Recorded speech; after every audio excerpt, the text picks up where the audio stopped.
आता भरपूर ठिकाणी आपण पाहतो, की आसन जे आहेत, त्याच्या जागेवरती आपण पाठ घेतो.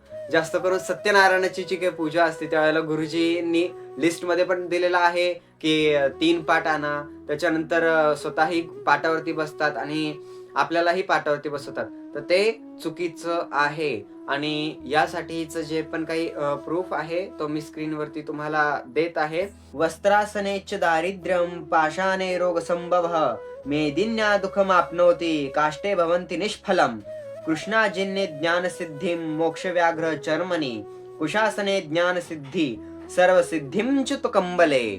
आता आता या ठिकाणी तुम्हाला जो काही पुरावा दिला आहे, तो ज्या ग्रंथातनं काढण्यात आलेला आहे किंवा घेण्यात आलेला आहे, तो ग्रंथही मी तुम्हाला या ठिकाणी सांगतो.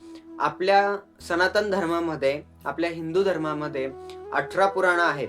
त्या 18 पुराणांपैकी एक पुराण आहे स्कंद पुराण आणि त्या स्कंद पुराणाचा जो उत्तरखंड आहे, त्यामध्ये शिव-पार्वती संवाद आहे आणि त्या शिव-पार्वती संवादामध्ये भगवान श्री शिव हे माता पार्वतींना गुरु कसे असावे, त्याच्यानंतर आपण ज्यावेळेला पूजा-पाठ करतोय, ते पूजा-पाठ करत असताना आपण काय-काय नियम पाळले पाहिजेत आणि आपण कसं राहिलं पाहिजे, हे सर्व काही त्या ठिकाणी गुरूंची महती सर्वात जास्त आहे उत्तरखंडामध्ये.